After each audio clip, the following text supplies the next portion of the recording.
championnat espagnol célèbre ses 90 ans cette année. Pour l'occasion, Ramata Thiam, déléguée de la Liga en Côte d'Ivoire, au Sénégal, en Mauritanie, est à Abidjan et elle s'est confiée au micro de la grande team.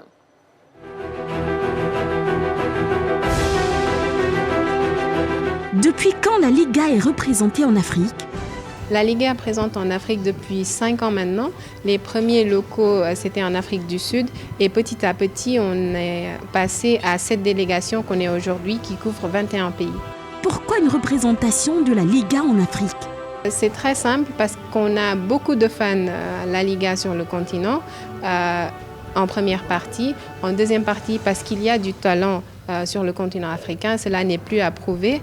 En troisième partie, pour être plus près de nos collaborateurs et aussi pour pouvoir accompagner toute entité sportive ou institution qui veut bien de notre aide dans cet accompagnement vers la professionnalisation du sport et du football en concret. Quelles sont les actions que la Liga a déjà menées sur le continent ? Les actions de la Liga, comme je dis, ça fait 5 ans qu'on est sur le continent, sont très divers.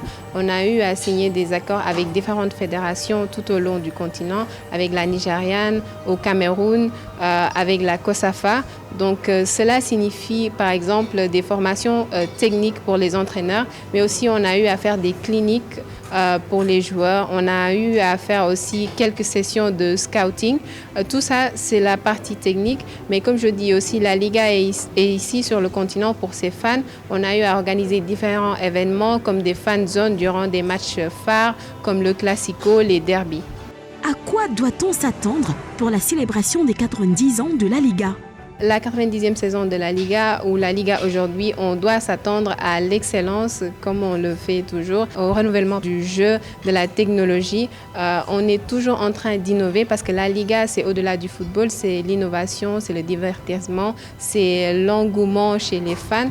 Donc, on doit s'attendre à tout cela, à la beauté du jeu. Donc, le samedi, on fera une fan fest à Cocody, au campus universitaire plus précisément. Donc, c'est un événement qui vise à réunir tous les fans de la Liga de la Côte d'Ivoire pour qu'ils puissent profiter de leur passion, échanger entre amis, échanger aussi entre fans d'autres équipes qui ne sont pas tellement connues du championnat. C'est l'occasion, par exemple, de connaître quelqu'un qui suit une équipe qui n'est pas aussi connue.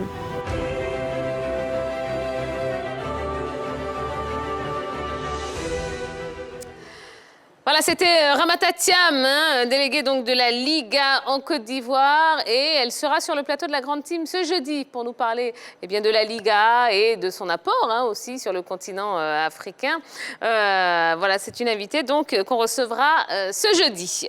Alors, la Liga, 90 ans. Eh ouais, c'est pas rien. Hein. Oui, c'est pas rien. C'est pas 90 jours. Effectivement, 90 ans, c'est beaucoup. Et il faut dire que le point d'orgue de ces 90 ans, c'est quand même la figure Alfredo Di Stefano, qui est partant pour signer au FC Barcelone et qui, à cause de la dictature de Franco, bascule au Real Madrid. Ce qui fait que le Real Madrid, derrière, enchaîne des trophées, enchaîne beaucoup de victoires. Et c'est véritablement le point d'orgue. Hein. Il a toujours la Catalogne qui résiste, censée résister à Madrid, avec toujours la dictature de Franco qui martyrise cette Catalogne-là. On a des images de militaires qui entrent dans les vestiaires du Barça. Donc, c'est 90 ans également de domination du Real et du Barça. Mais ensuite, il y a les seconds couteaux. On a eu les années du Deportivo La Corogne, avec Amavisca, avec Walter Pondiani, avec une équipe qui avait un jeu chatoyant. On avait le FC Valence de Pablo Aimar, de Gaïchka Mendieta, de Jocelyn Angloma. Donc, 90 ans de belles victoires du Real Madrid, du FC Barcelone aussi, qui a dominé à sa façon. Donc, c'est un très beau championnat qui continue de nous égayer, on va le dire. Oui. 10 février 1929, premier match de la Liga. Il faut savoir que c'est sous l'impulsion de José María Acha qu'il y a eu un championnat qui a été organisé du côté de l'Espagne. À l'époque, c'était plutôt la Coupe du Roi qui était un peu, je vais dire, la compétition au plan national. Et puis, on a démarré d'abord avec 10 clubs. Et puis, par la suite, au fil des années, au fil des ans, eh bien, on a rajouté les clubs de 12. On est passé à 14, 16, jusqu'à ce qu'on ait les 20. C'est vrai que Ballot le disait, c'est sous l'impulsion ou bien sous l'influence de la dictature de Franco. Bon, ouais, après, c'est toujours le même argument certainement que les supporters du FC Barcelone aiment bien. Non, Cette façon de parler. c'est un rappel de l'histoire. Ça n'a rien à voir avec le FC Barcelone. Mais la dictature n'a pas duré éternellement. Après ça, le Real a continué de gagner de grands titres, comme aussi le FC Barcelone. Ce sont les deux grands clubs quand même de ce championnat. Derrière, on a l'Atlético, on a FC Séville et autres. Mais je pense que c'est une bonne chose de fêter 90 ans. C'est un championnat quand même qui a duré dans le temps. C'est pas rien, 90 ans. Félicitations aux Espagnols et à la Liga. On adore tous la Liga, le championnat espagnol, le football espagnol, on l'aime bien. Là, ils ont cité les clubs, donc on peut revenir là-dessus. Mais les joueurs qui ont évolué là-bas du côté de l'Espagne, Johan Cruyff du côté de l'Espagne, Diego Maradona au Barça, les Galactiques du Real à l'époque, Zidane, Figo, R9, R7, Lionel Messi. R7. Oui, CR7, Lionel Messi aujourd'hui. Oui, le football espagnol, c'est... La Liga espagnole, c'est peut-être derrière l'Angleterre aujourd'hui, c'est peut-être le meilleur championnat. Il y a quelques années, c'était l'Italie, l'Allemagne. Aujourd'hui, c'est l'Espagne. On adore ce championnat.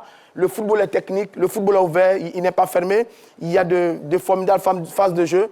On adore la Liga qui a vu défiler dans les rangs des équipes quelques-uns des meilleurs joueurs de l'histoire du football. Tout simplement, bravo à ce championnat. Alors, qu'est-ce que vous pensez de la présence d'une représentation de la Liga en Afrique?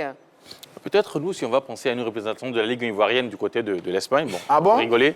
Ben bon, moi, véritablement, je ne sens pas trop cette représentation du côté de l'Afrique. Et puis, quand même, j'ai suivi un peu l'élément. La Ligue a représenté en Afrique. Bon, moi, sincèrement, je suis quelqu'un qui aime très bien tout ce qui se passe chez nous ici. Je n'aime pas trop, voilà. Bon, bah vous aurez l'occasion d'en savoir un petit peu plus. Bien sûr, jeudi, bien sûr. avec Ramata Thiam. C'est une bonne nouvelle quand même. Ça permettra à la Liga de dénicher de nouveaux talents en Afrique et ça permettra aux Africains de se révéler dans la Liga espagnole, d'autant plus qu'on a déjà des Ivoiriens qui s'en sortent pas mal, Lago Junior à Majorque. Donc c'est une collaboration 50-50.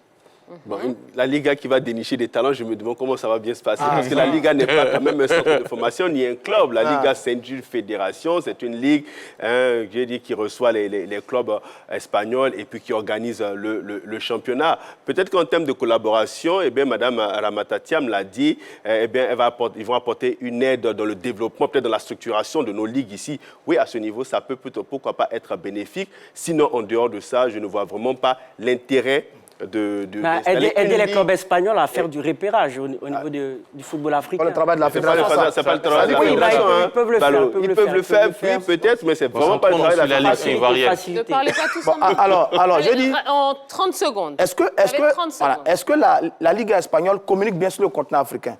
J'ai envie de dire non, parce que la France est bien là présente avec sa chaîne cryptée qui fait vivre les matchs. L'Allemagne a une autre... le championnat allemand est sur une autre chaîne internationale. Mais la Liga, on ne la sent pas vraiment. Bon, l'Angleterre fait son travail tout seul, mais d'un côté, avec la plupart des pays anglophones. Mais la Liga espagnole, on ne la sent pas. Mais est-ce que ça se fait dans les pays lusophones? Je ne sais pas trop. Non, lusophone, c'est portugais. Voilà. Est-ce que ça... Hispanophone. Voilà, hispanophone.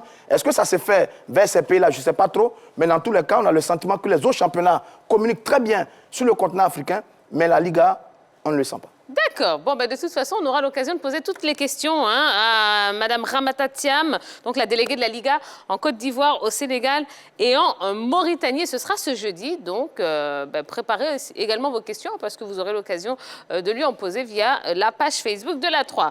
Voilà. Ça y est, c'est la fin de ce numéro de la Grande Team. Eh bien, j'espère que vous vous êtes bien amusés, que vous avez appris beaucoup de choses en notre compagnie. On va se donner rendez-vous demain, non pas à 18h30, mais plutôt à 20h30 cette fois-ci, puisqu'il n'y aura pas de match de la CAN U20 à 19h. Donc, on va se retrouver demain à 20h30 pour encore plus d'actualités sportives. Donc, d'ici là, reposez-vous bien, la Grande Team, vous vous reposez bien. Vous reprenez beaucoup de force pour demain parce que vous en aurez besoin. Et vous, eh bien, soyez prudents, amusez-vous bien et puis aimons-nous vivants. Allez, à demain. Bisous, bisous. Bye bye.